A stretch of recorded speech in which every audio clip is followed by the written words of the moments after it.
PTV, Telebisyon ng Bayan.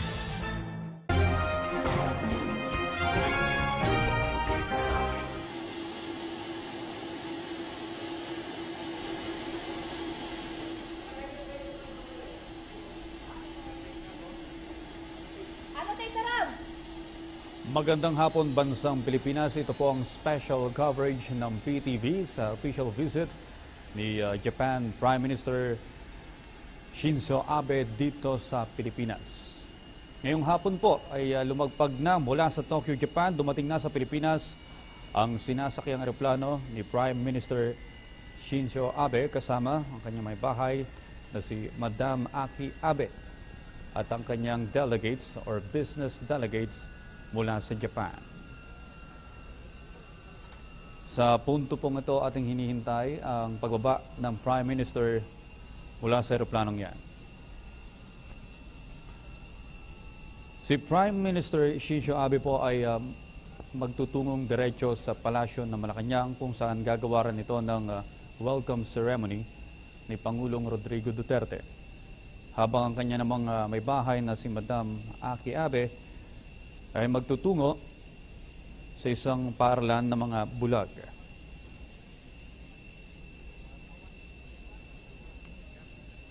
Yun po ang Philippine National School for the Blind sa may Pasay City.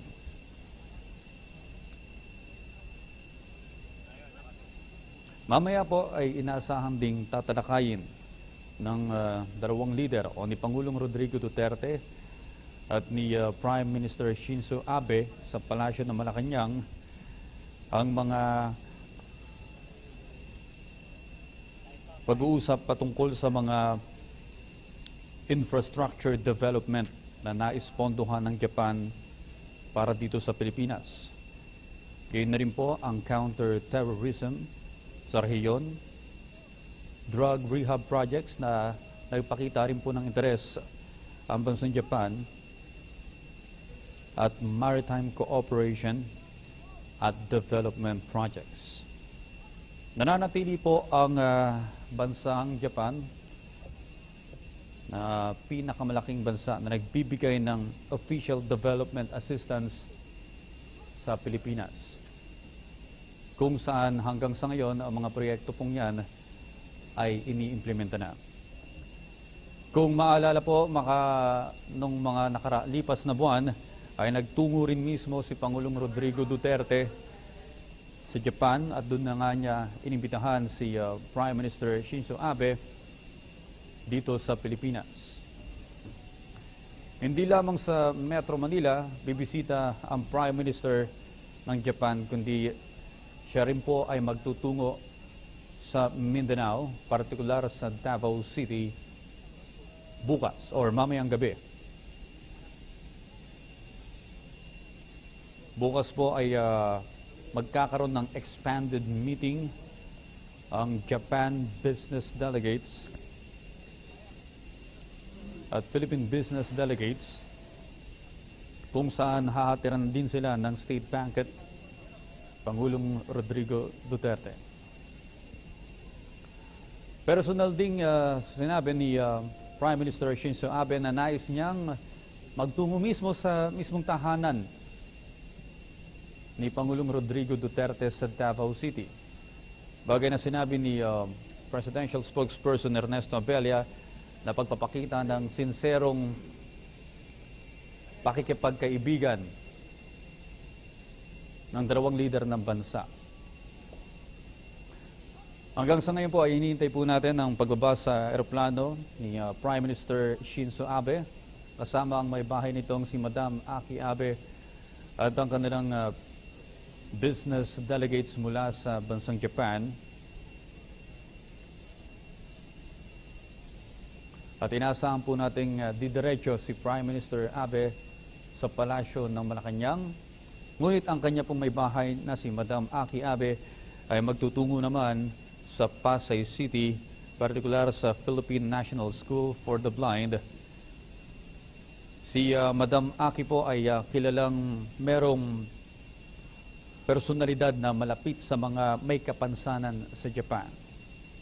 At ito nga po ang kanyang inunang aktibidad pagdating dito sa Pilipinas na sa halip na sumama sa may palasyo ng Malacanang ay didiretso agad ito sa Philippine National School for the Blind sa Pasay City.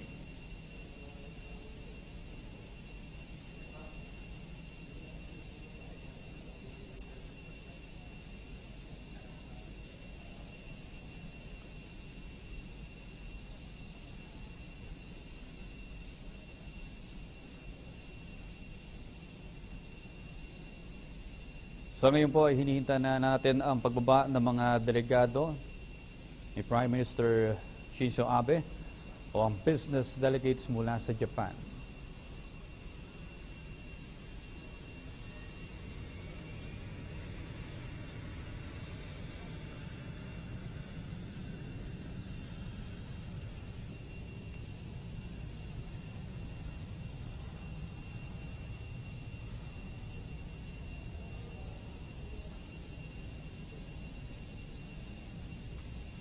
Ang delegasyon po ni Prime Minister Shinzo Abe ay inaasahang makikipag-usap din sa mga local business leaders dito sa ating bansa at ilang din mga politicians mula sa Metro Manila at Davao.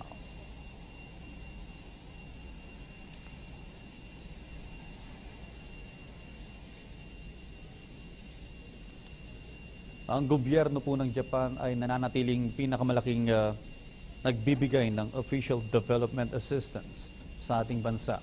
Kabilang na dyan ang JPEPA at iba pang mga proyekto sa infrastruktura, maging sa mga pabahay at sa edukasyon.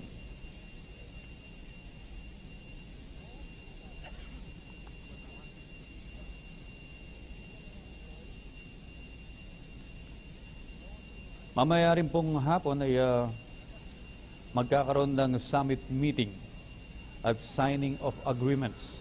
Gayon na rin po ang joint press statements. At bandang mag-alas 6 po ng hapon ay magkakaroon din ng expanded meeting sa pagitan ng Japan business delegates. Gayon na rin po ang Philippine business delegates. Kung saan inaasahang magkakaroon din ng state banquet na handog naman ni Pangulong Rodrigo Duterte para sa delegasyon ni Prime Minister Shinzo Abe. Alas 8 po ng gabi, inaasahang tutungo na ng Davao. At ito po, nakikita na natin bumababa sa aeroplano si Japanese Prime Minister Shinzo Abe at ang may bahay nitong si Madam Aki Abe.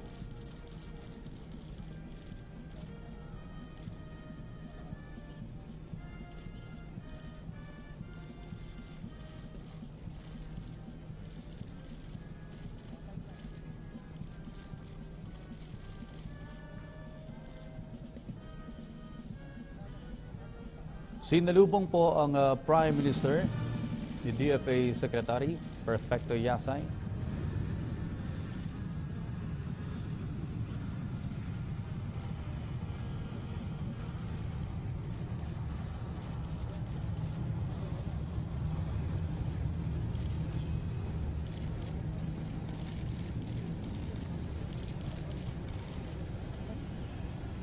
Muli po, ating nakikita si Japanese Prime Minister Shinzo Abe kung saan sinalubong siya ni DFA Secretary Perfecto Yasay, gayon na rin ni Executive Secretary Miguel Dea at iba pang miyembro ng gabinete ni Pangulong Rodrigo Duterte.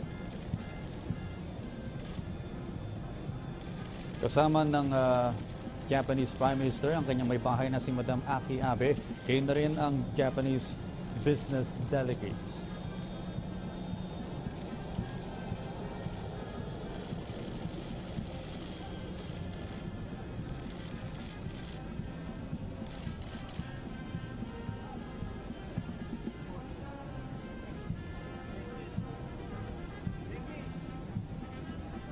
At kagaya nga po ng sinabi ko kanina, didiretso agad ang Japanese Prime Minister sa palasyo ng Malacanang para sa inihandang welcome ceremony ni Pangulong Rodrigo Duterte sa leader ng Japan. Gayon na rin, ang kanyang may bahay naman si Madam Aki Abe ay magtutungo sa Philippine National School for the Blind sa Pasay City.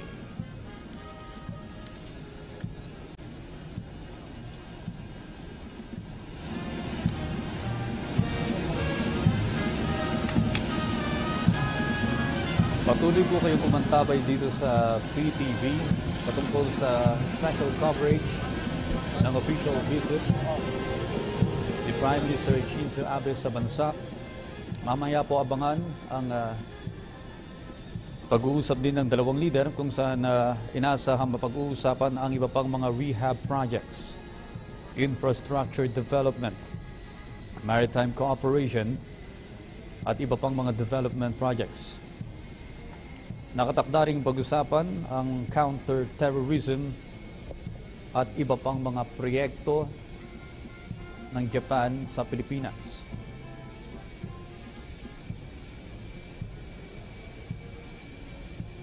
Pagkatapos po ng welcome ceremony sa Palasyo ng Malacanang, nakatakda ring magtungo si Prime Minister Abe mamayang gabi sa Davao City, kung saan inaasahang bibisita rin ito sa mismong tahanan ng ating Pangulong Rodrigo Duterte. Antaybayanan po ang ilang pang mga bahagi ng official visit ng Japanese Prime Minister na si Shinzo Abe dito sa Pilipinas